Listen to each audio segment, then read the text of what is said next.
Bonjour à tous, la rentrée est passée, c'est le moment de reprendre les bonnes habitudes, des bonnes habitudes alimentaires et pour la santé au global. Cet été, si vous êtes comme moi, c'était l'occasion de retrouver la famille, retrouver les amis, on a fait des barbecues, on a fait la fête, c'était vachement bien. Et c'est normal, l'été on se fait plaisir, on voit les copains, la famille, voilà, et on n'a pas besoin de penser à notre alimentation ou à faire du sport. C'est pas grave, c'est ok. Mais voilà, au bout d'un moment, on se sent pas bien, on a pris quelques petits kilos, on est ballonné, on a mal au ventre. Donc là, on dit stop. Et il y a deux cas de figure.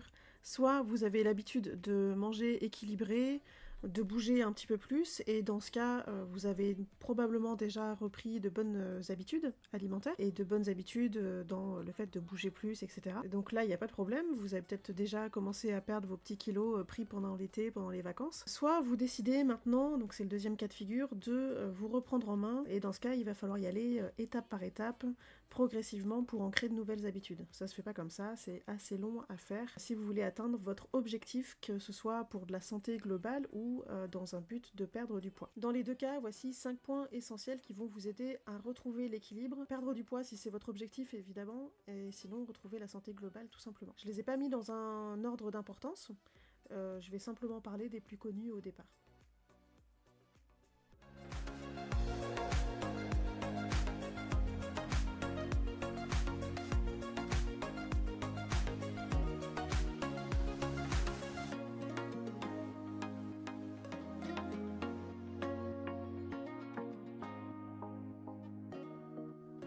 Premier point sur lequel je suis intransigeante avec mes clients, c'est le fait de bien boire. Bien boire de l'eau, évidemment. Pourquoi s'hydrater, c'est important. Tout au long de la journée, on perd de l'eau constamment. On est tout le temps en train de se déshydrater. Déjà par les urines, la transpiration, etc. Même les larmes, le fait de respirer, on perd de l'eau continuellement. Et notre corps est fait d'eau. Donc il faut réapprovisionner cette eau-là, ça semble assez normal. Pourquoi c'est important? Le fait de bien boire, l'hydratation, ça aide à maintenir le bon fonctionnement de tous vos organes, le cœur, les reins, le cerveau, etc. Ça améliore la digestion, ça régule la température corporelle, ça aide à avoir plus d'énergie, donc dans le cadre d'une perte de poids, quand on a plus d'énergie, on arrive plus à dépenser des calories. Ça aide à avoir une belle peau, c'est bien aussi d'avoir une belle peau. Ça améliore la concentration, ça améliore l'humeur, l'énergie mentale en général. Et il y a une chose qui est assez sympa à savoir aussi quand on est dans le cadre d'une perte de poids, c'est que ça va avoir une action de régulation de la faim, entre guillemets. C'est-à-dire que souvent quand on a faim, quand on a une sensation de faim, en fait on a soif. On n'arrive pas à distinguer les deux au final. Essayez, si vous avez faim à un moment donné dans la journée, pire si vous avez faim dans la nuit, ne vous levez pas pour aller manger, buvez de l'eau. Buvez un grand verre d'eau, je sais que ça peut être embêtant le soir ou dans la nuit parce que vous avez peur de vous lever tout le temps pour aller aux toilettes. C'est pas forcément le cas, hein, c'est une question d'habitude aussi. Mais buvez de l'eau et vous verrez que la sensation de faim, qui était une sensation de soif, partira aussitôt. Et d'ailleurs, quand on parle de cette sensation de soif, on dit généralement que quand vous avez soif, vous êtes déjà déshydraté. Donc n'attendez pas d'avoir soif pour boire. J'entends beaucoup de gens qui me disent oui mais je bois pas, j'ai pas soif. Mais ouais mais il faut pas attendre d'avoir soif en fait pour boire. Il faut continuellement s'hydrater tout au long de la journée. Surtout quand il fait très très chaud, si vous faites une activité physique, buvez de l'eau, c'est super important. Vraiment, j'insiste là-dessus. Deuxième point essentiel, c'est le sommeil.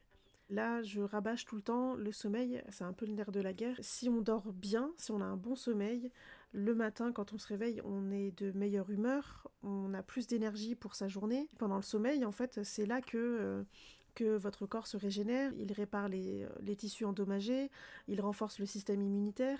Il se passe plein de choses pendant votre sommeil. Ça va réguler les hormones, et notamment les hormones qui concernent la faim, la leptine et la gréline. Quand vous avez un bon sommeil, vous avez une meilleure capacité de concentration, meilleure mémoire, vous avez de l'énergie pour toute votre journée. Le sommeil joue un rôle aussi crucial dans les risques de maladies cardiovasculaires, la régulation de la pression artérielle, etc. Bien dormir, en moyenne, en général, c'est 8 heures. Mais bon, selon les personnes, ça va être 7 heures, d'autres, ça va être 9 heures. Ça dépend vraiment de vous. Quand j'ai des clients qui me disent « moi, je dors 6 heures, ça me suffit », je suis pas tout à fait d'accord. Il faut essayer de dormir un petit peu plus. Il faut se coucher avant minuit. Vraiment, il faut essayer de faire ça. Il faut éteindre les écrans bien avant ça. Il faut avoir de nouvelles habitudes en fait qui arrivent au fur et à mesure et ça peut être par des tout petits trucs. Hein. Si vous regardez votre téléphone tout le temps avant de vous endormir, déjà ça va pas vous aider pour avoir un bon sommeil. Allez, si vous êtes vraiment accro, vous l'éteignez 15 minutes avant de vous coucher, sinon une demi-heure, et puis au fur et à mesure, vous augmentez un petit peu le temps. Et comme ça, vous allez repousser le moment où vous allez vous coucher après avoir regardé votre téléphone ou votre écran d'ordi ou un film, etc. Donc si vous avez des problèmes de sommeil, essayez de commencer par ça déjà. Essayez de vous demander ce que vous faites dans la soirée, comment vous terminez votre soirée, est-ce que vous êtes stressé, est-ce que vous êtes anxieux, est-ce que vous avez des pensées qui tournent en rond tout le temps dans votre tête. Il faut passer par là, il faut vous poser des questions, il faut vous poser les bonnes questions. Dans le cadre d'une perte de poids, vous allez avoir plus d'énergie quand vous allez bien dormir, ça va être un cercle vertueux, c'est-à-dire que vous allez bien dormir, donc vous allez avoir plus d'énergie dans votre journée, vous allez être de meilleure humeur, vous allez être plus apte à vous faire à manger, à vous faire de la cuisine, avoir envie de manger sain, avoir envie de manger des choses qui vont vous convenir à vous, à votre corps, aller faire un petit peu d'exercice. Dans le sens inverse, le manque de sommeil, ça peut être très mauvais, déjà ça peut ralentir votre métabolisme, donc si vous avez un métabolisme qui est un peu ralenti, eh bien vous allez moins brûler de calories tous les jours. Et puis, à l'inverse du bon sommeil où on avait un cercle vertueux, là, vous manquez de sommeil, vous n'êtes pas bien, vous n'avez pas d'énergie. Et puis quand on est fatigué, on a tendance à se jeter sur la nourriture parce que quand le corps est fatigué, il va demander évidemment une source d'énergie en plus. Donc on va se jeter plus facilement sur du sucré. Donc ne cherchez pas, hein, si vous avez des envies de sucre, des fringales à un moment donné, c'est probablement parce que vous êtes fatigué. Il peut y avoir plein de choses autres, mais ça peut être un des facteurs. Si vous avez eu des journées stressantes, si vous avez des nuits difficiles et que vous n'avez pas envie de manger correctement et que vous avez envie de vous jeter sur du gras ou du sucré, c'est vraiment parce que vous manquez de sommeil. Essayez d'améliorer votre sommeil, déjà. Sommeil et hydratation, les deux premiers points dont je viens de parler. Essayez d'améliorer ça déjà, et je suis sûre que vous verrez des progrès dans votre santé globale. Et dans le cadre d'une perte de poids, si vous êtes là-dedans, ça va vraiment, vraiment, vraiment changer les choses. Le troisième point essentiel que je veux aborder avec vous, c'est le fait de bouger plus. Ça semble évident de bouger plus pour la santé globale, on en parle tout le temps, un petit peu partout. Ça semble évident, surtout dans le cadre d'une perte de poids, mais c'est toujours bon à rappeler de bouger plus. Et quand je dis bouger plus, c'est pas faire des grosses séances de HIIT, de CrossFit, partir faire un jogging d'une heure. Non, je parle pas de ça, je parle vraiment de simplement trouver des petites choses pour bouger un petit peu plus. Si vous faites de chez vous à la voiture, de la voiture à votre travail, et puis à votre travail, vous êtes tout le temps assis sur une chaise, c'est sûr que de marcher 20 minutes, ça va vous changer déjà un petit peu les choses. Faire un peu plus d'exercice tous les jours, à votre hauteur, déjà ça va augmenter votre métabolisme. Un tout petit peu, hein, je parle pas d'un truc de fou non plus, mais ça va, au fur et à mesure, augmenter un tout petit peu plus votre métabolisme. Ça veut dire quoi ?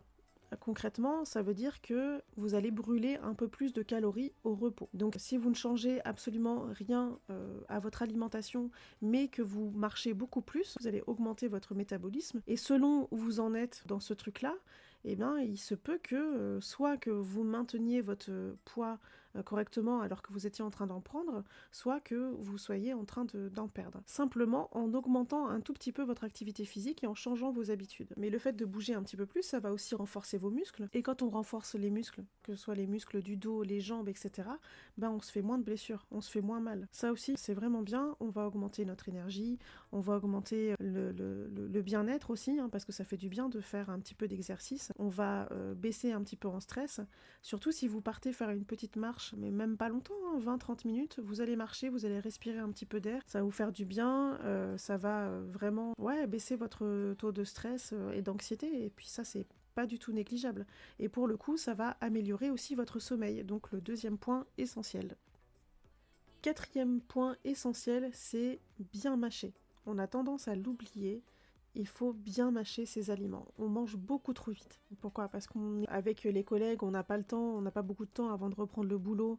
On mange sur le pouce vite fait, et puis donc on gobe littéralement son repas. On regarde une série, on regarde un film, on n'est pas conscient de ce qu'on est en train de faire, de ce qu'on est en train de manger. Donc on se rend pas compte, on mange trop vite et on ne mâche pas ses aliments. Et pourquoi c'est important de bien mâcher ses aliments ? Parce que c'est le début de la digestion. En fait, on va commencer à décomposer la nourriture, à les décomposer en petites particules.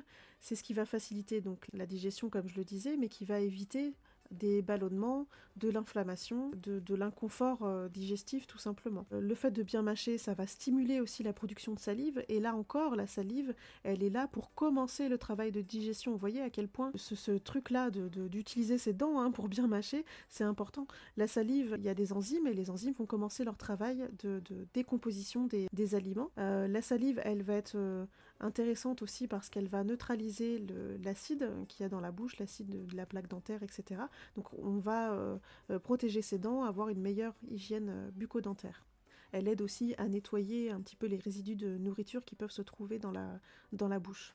Donc là, bien mâcher, ça sert donc pour la digestion, pour la santé bucco-dentaire, et ça sert aussi, dans le cadre d'une perte de poids, à réguler son appétit. Je m'explique. Quand vous mâchez correctement, vous allez prendre votre temps, vous allez manger consciemment, et donc vous allez avoir le temps d'écouter votre corps qui va vous dire que vous êtes rassasié. Parce que si vous mangez trop vite et que vous gobez tous vos aliments, votre corps, en fait, il n'a pas le temps de vous envoyer les signaux de satiété. Il arrive trop tard, en fait. Vous êtes allé beaucoup trop vite, vous avez foncé, et lui, il est derrière, à la ramasse, en train de vous rattraper en vous disant « Hey, mais par contre, là, t'as plus faim, arrête de manger !» Et vous êtes toujours en train d'avaler comme ça vos aliments. Donc là, le fait de manger lentement, de bien mâcher correctement, et finalement, vous allez être beaucoup plus à l'écoute de votre corps. Si vous êtes à l'écoute de votre corps, vous allez manger un petit peu moins que ce que vous faites habituellement. Ce que je conseille à mes clients en général dans ce cadre-là, de perte de poids pour le coup, avec la nourriture, pour prendre le temps bien de mâcher ces aliments et de manger lentement, je leur propose, à un moment donné, quand ils sont au milieu de leur repas, de poser la fourchette et de se dire « Ok, maintenant, est-ce que j'ai encore faim ? Qu'est-ce que mon corps me dit ?» Voilà, on se pose quelques minutes et on attend un petit peu. Si on a encore faim, on continue de manger. Et si on n'a plus faim, qu'on se rend compte qu'effectivement on commence à sentir la satiété, on s'arrête. Essayez ça. Si vous êtes en train d'essayer de perdre du poids, c'est un petit truc que je vous donne et qui marche très très bien aussi pour essayer de réguler votre appétit. Voilà pour ce 4e point. J'ai pas grand chose de plus à dire. C'est déjà pas mal pour bien mâcher. Donc ça améliore la digestion, ça évite les ballonnements, ça améliore la santé bucco-dentaire et ça régule votre appétit.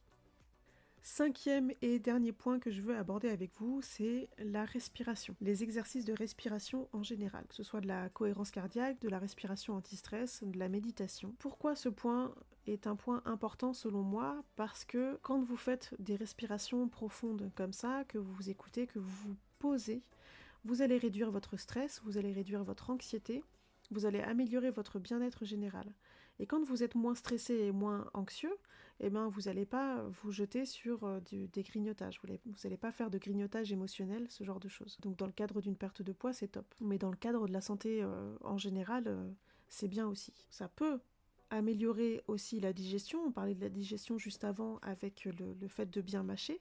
Là encore, le fait de faire des respirations profondes, ça va stimuler le système nerveux parasympathique. Donc ça va améliorer la digestion et l'absorption des nutriments. Le fait de faire des respirations profondes aussi comme ça va apporter une bonne oxygénation des cellules, donc une amélioration du métabolisme, régulation du métabolisme. Vous allez avoir une réduction des tensions musculaires puisque vous allez vous détendre un petit peu plus. Donc ça va améliorer comme ça au global votre santé. Et si vous vous sentez mieux comme ça par ces petites méditations, ces petites respirations qui durent souvent pas bien longtemps, des fois c'est juste 3 minutes.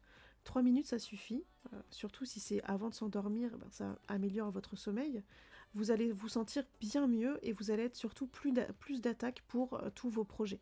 Essayez un petit peu, c'est pas pour tout le monde, vous me direz que vous n'avez pas envie de vous poser même 3 minutes, que vous essayez mais qu'il y a plein de choses qui se passent à droite et à gauche et vous n'arrivez pas à vous poser. La méditation, moi je parle de la méditation parce que c'est ce que je connais un petit peu mieux, notamment la méditation en pleine conscience, la méditation bouddhique, etc. C'est ce que je connais mieux par rapport aux exercices de respiration anti-stress ou de cohérence cardiaque, mais c'est la même chose de toute façon. C'est comme un exercice physique. Quand on parlait de bouger plus, je parlais de jogging et que vous alliez pas partir comme ça du jour au lendemain à faire des joggings tous les jours. La méditation, c'est la même chose en fait. Vous n'allez pas commencer à faire une méditation d'1 heure, voire même juste de 30 minutes. Vous n'allez pas faire ça comme ça d'un coup. C'est comme un exercice physique, il faut de l'entraînement. Donc au début, vous allez vous poser, vous allez vous asseoir, en tailleur ou pas d'ailleurs, mais dans une position confortable. Et puis au bout d'un moment, au bout de 5 minutes, vous allez avoir un petit peu mal au dos, les jambes, les genoux qui commencent à faire mal, des fourmis dans les pieds. Vous allez entendre du monde, je sais pas, à côté dans une autre pièce. Vous allez vous dire mince, j'ai pas sorti les poubelles, qu'est-ce qu'on mange ce soir? Il y a plein de choses comme ça qui vont vous venir dans la tête et vous allez pas être concentré, vous allez pas y arriver. Mais ça, c'est pas grave. Rien que le fait de vous être assis, de vous être isolé dans une pièce loin de tout le monde et puis de vouloir, d'avoir envie de rester tranquille, c'est déjà le début. Et en fait, il faut continuer, il faut persévérer. Si vous avez envie vraiment de voir un bénéfice grâce aux respirations, grâce à la méditation, il faut persévérer. C'est comme si vous vouliez vous mettre à courir, je reprends encore cet exemple-là. Quand on commence à courir, ça a été mon cas, j'ai pas commencé à courir en faisant une demi-heure de course. Au bout de 5 minutes, j'avais les jambes en feu, j'en pouvais plus, j'avais envie de m'arrêter. Mais j'ai continué. Et la méditation, ben, c'est pareil. Au bout de 5 minutes, on a les jambes en feu, on n'en peut plus, on a mal au dos, on en a marre, on s'arrête, on se dit ouais, c'est pas pour moi. Mais oui, mais t'as essayé une seule fois. Donc persévérez, continuez, vous faites 5 minutes, 10 minutes, et vous verrez vraiment pas mal de bénéfices là-dedans. C'était donc les 5 piliers essentiels qu'il vous faut réellement et correctement installer dans vos habitudes si vous voulez voir une amélioration sur votre santé globale. Plus d'énergie, moins de maux de ventre et de ballonnement, moins de stress. Ce sont plein de petits riens qui font un grand tout général. Surtout ne lâchez rien, c'est pas facile d'installer des nouvelles habitudes, il faut se forcer un petit peu des fois, c'est un peu gênant, mais au fur et à mesure, vous verrez que vous vous sentirez mieux et vos objectifs seront beaucoup plus faciles à atteindre comme ça. Donc, bien boire, bien dormir, bien bouger, bien mâcher, bien respirer. Voilà, ça, vraiment, ça va changer votre santé, ça va changer surtout si vous êtes dans le cadre d'une perte de poids et que vous êtes en train de stagner. Essayez de voir chacun de ces points, essayez de vous poser les bonnes questions et de vous dire, ok, est-ce que je bois bien, est-ce que je bois assez, est-ce que je dors bien, est-ce que je dors correctement, est-ce que je pourrais bouger un petit peu plus, qu'est-ce que je peux faire pour augmenter un petit peu plus mon métabolisme et mon activité physique, est-ce que je peux essayer de manger moins vite et de mieux mâcher, et qu'est-ce que je peux faire en termes de respiration et de contrôle un petit peu de son stress, de son anxiété. Voilà, je vous laisse là-dessus, j'espère que ces conseils vous aideront dans votre parcours quel qu'il soit. Je vous dis à la prochaine et si vous avez aimé cette vidéo, surtout s'il vous plaît, n'hésitez pas à liker, à partager et puis à vous abonner si ce n'est pas déjà fait. Voilà, je vous fais des bisous et puis je vous dis à la prochaine.